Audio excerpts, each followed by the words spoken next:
Iran Israel চলমান সংঘাতের পর শনিবার মধ্যরাত ইরানের ৩টি পারমাণবিক স্থাপনায় হামলা করেছে যুক্তরাষ্ট্র।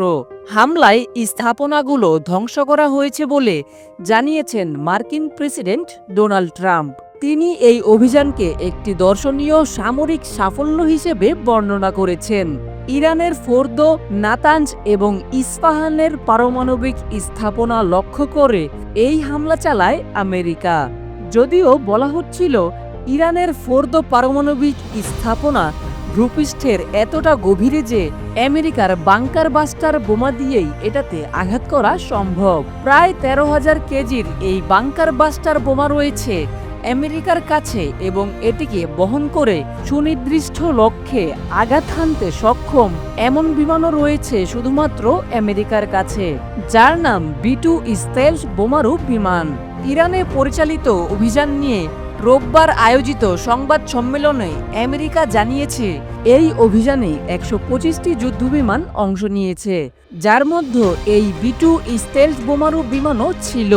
এই B-2 স্টেলথ বোমারু বিমানকে মার্কিন যুক্তরাষ্ট্রের সবচেয়ে উন্নত সামরিক সরঞ্জামগুলির মধ্যে একটি হিসেবে বিবেচনা করা হয়, কারণ ভেদ করতে কঠিন এমন লক্ষ্যবস্তুতে গোপনে এবং নির্ভুলভাবে আক্রমণ করতে পারে এই বিমান। মহাকাশ এবং প্রতিরক্ষা প্রযুক্তি সংস্থা নর্থ্রপ গ্রুমম্যান এই বিমানের প্রস্তুতকারী প্রতিষ্ঠান। বিমানটি সম্পর্কে তাদের ওয়েবসাইটে লিখেছে, B-2 স্টেলথ বোমারু বিমান দূরপাল্লার আক্রমণ পরিচালনার জন্য মার্কিন বিমান বাহিনীর অস্ত্রাগারের একটি অন্যতম প্রধান অস্ত্র এবং যুদ্ধে বেশি সময় ধরে টিকে থাকা বিশ্বের বিমানগুলির মধ্যে অন্যতম একটি। মার্কিন বাহিনী তাদের ওয়েবসাইটে আরও লিখেছে, B-2 একটি মনুষ্যবাহী বোমারু বিমান যেটি সাবলীলভাবে যে কারো আকাশসীমায় অনুপ্রবেশের দক্ষতা রাখে। রাডারে সবচেয়ে কম দৃশ্যমান বা এর স্টেলথ বৈশিষ্ট্যর কারণে বিমানটি সবচেয়ে সুরক্ষিত শত্রু প্রতিরক্ষা ব্যবস্থা ভেদ করতে পারে এবং শত্রুর সবচেয়ে মূল্যবান এবং গভীরভাবে সুরক্ষিত লক্ষ্যবস্তুতেও হামলা করতে পারে।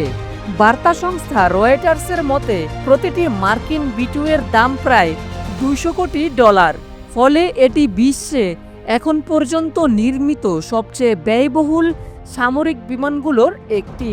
জ্বালানি রিফুয়েলিং ছাড়াই বোমারু বিমানটি টানা ৬,০০০ নটিক্যাল মাইল বা ১১,১১২ কিলোমিটার পর্যন্ত উড়তে পারে এবং উড়ন্ত অবস্থায় এটি জ্বালানি রিফুয়েলিং করতে পারে, ফলে মার্কিন ঘাঁটি থেকে একটানা উড়ে গিয়ে এটির বিশ্বের যে কোনো স্থানে আক্রমণ করতে সক্ষম।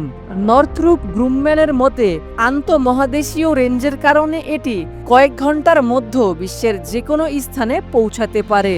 আফগানিস্তান, ইরাক এবং লিবিয়ায় মার্কিন সামরিক অভিযানেও এই B-2 বিমান ব্যবহার করা হয়েছে। প্রতিবেদনটি ভালো লেগে থাকলে আপনার ফেসবুক টাইমলাইনে শেয়ার করুন এবং খবর রূপান্তর পেজটি ফলো করতে ভুলবেন না। সেই সঙ্গে আমাদের ইউটিউব চ্যানেলটি সাবস্ক্রাইব করে রাখুন। এতক্ষণ খবর রূপান্তরের সাথে থাকার জন্য আপনাদের সবাইকে অসংখ্য ধন্যবাদ।